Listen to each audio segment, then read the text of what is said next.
kabarnya teman-teman? Semoga sehat selalu, semoga baik-baik aja. Hari ini kita akan bahas tentang MBA, Married by Accident.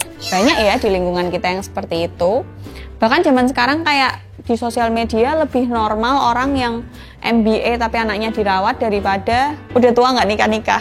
Kayak banyak banget gitu ya orang yang terkenal di sosial media, entah itu influencer, entah itu artis, apapun itu yang ya hamil punya anak dulu baru akhirnya nikah gitu. Dosa nggak? Kita bukan Tuhan, itu bukan urusan kita. Tapi kita akan bahas tentang kenapa cewek bisa akhirnya jadi liar, bahkan sampai hamil di luar nikah. Dulu banyak orang yang mikir kalau cewek jaim, diem-diem aja, nerd, pulang sekolah, pulang, nggak main-main, nggak main malam, itu adalah wanita baik-baik dan nggak mungkin terjebak di dunia yang kelam, di dunia nakal, free sex, nggak mungkin. Tapi faktanya sekarang banyak banget nggak pandang bulu ya, entah ceweknya udah emang ekstrim, entah ceweknya anak baik-baik, mereka semua tiba-tiba bisa MBA aja, kayak semuanya bisa terjebak dalam dunia seks bebas. Alasannya kenapa nih? Apakah alasan moral, apakah faktor biologis, sosial, budaya, atau apa? Mari kita kupas tuntas, sedikit demi sedikit. Kalau kita ngomongin tentang seks, aku ngerasa cewek itu lebih diposisikan sebagai orang yang nerimo-nerimo aja, anteng-anteng aja, sedangkan cowok yang dibebaskan untuk bereksplorasi. Tapi sekarang faktanya enggak. Sekarang enggak mandang cewek cowok semuanya bereksplorasi.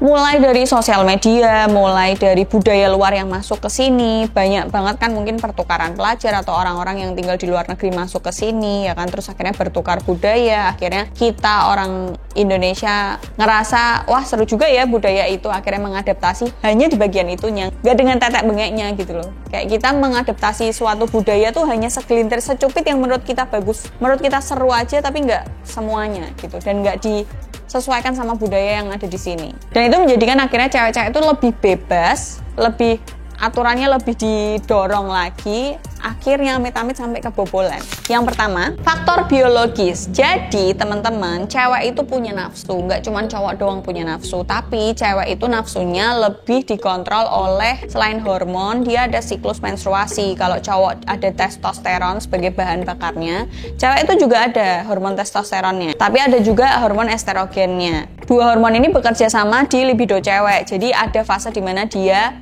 nafsuan, ada yang enggak, ada yang benar-benar apatis, enggak pengen sama sekali. Nah, itu dipicu juga dari siklus menstruasinya. Jadi 1 bulannya cewek itu sibuk banget.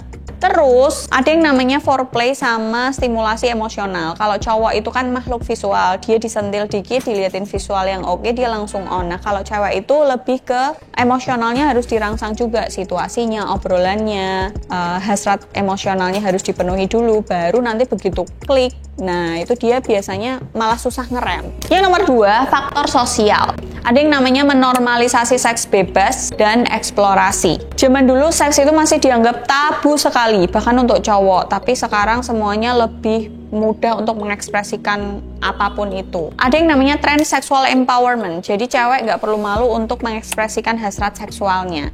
Bahkan di sosial media sekarang kita bisa lihat cewek-cewek dengan gampang untuk menceritakan bukan cuma keinginannya ya, tapi pengalaman pribadinya dan emang dia berkutat di bidang itu.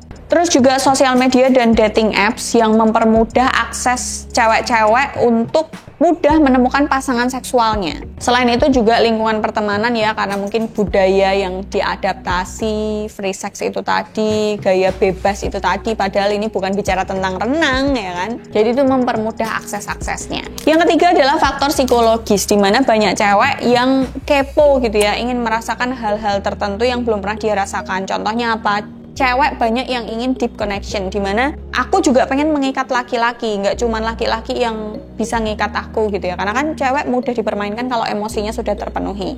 Deep connection yang dimaksud tuh dia ngerasa kalau aku sudah menyerahkan ini, kalau aku sudah mau ini, berarti pasanganku akan sama aku terus, padahal nyatanya kan enggak. Terus banyak cewek yang meremehkan resiko dan percaya aja sama pasangan, apapun yang mereka bilang, aku sayang sama kamu, kamu satu-satunya milikku, aku satu-satunya milikmu, kamu cuman buat aku, hidupku cuman buat kamu, kamu percaya kan sama aku sayang kamu ya. Cewek-cewek itu mempercayai kata-kata laki-laki yang hanya seperti itu dan menganggap kata-kata kalau kamu sayang sama aku, kamu harus mau gini, kalau kamu sayang sama aku, kamu harus mau begini, kamu aja sudah pernah gitu sama mantan, masa sama aku enggak. Manipulasi seperti itu yang membuat apa ya, kayak cewek mudah percaya, kayak terima-terima aja. Nah itu yang bikin akhirnya kebobolan. Yang terakhir, kurangnya edukasi. Jadi nggak banyak orang tua, apalagi zaman-zaman dulu, zamanku itu ngasih tahu tentang seks edukasi, tentang pacaran, tentang bahayanya mulut lelaki.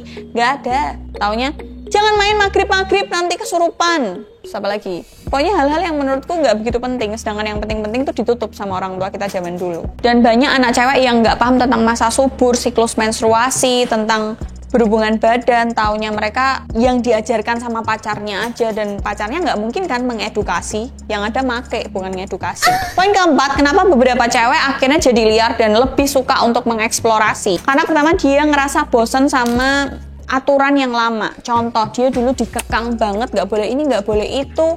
Sedangkan teman-temanku sudah begini begitu, aku masih begini-begini aja di rumah, pergi aja harus diikutin, harus dianterin orang tua, ada jam malam dan lain-lain. Nah, dia bosan sama aturan itu. Dia pengen nyari sesuatu yang lebih, pengen nyari sesuatu yang beda. Terus rata-rata cewek juga punya pengalaman yang buruk dalam hubungan gitu ya, entah diselingkuhin, entah dibohongin, entah kasarin, pokoknya ada trauma, nggak cuma sama pasangan tapi masalah pertemanan, masalah keluarga, apalagi akhirnya dia berlabuh ke tempat yang nggak seharusnya. Terus juga ada beberapa cewek yang punya trauma masa lalu yang akhirnya menjadikan dia pengen nyari pengalaman seluas-luasnya, sebanyak-banyaknya, dan bahkan rata-rata banyak juga cewek yang terlihat liar di luarnya padahal sebenarnya enggak, dia anak baik-baik aja. Itu self defense mechanism juga bisa. Kesimpulannya, jadi kenapa kalau cewek tiba-tiba bisa jadi liar dan akhirnya sampai kebobolan hamil di luar nikah? Bukan karena batasannya yang hilang, bukan karena mudah boya, enggak, tapi sosial juga berubah, pertemanan juga berubah. Kalau zaman dulu main itu kita main kelereng, sprentelan apa lain-lain. Sekarang kita udah janjian ke mall, semuanya by chat, semuanya by phone, ya kan?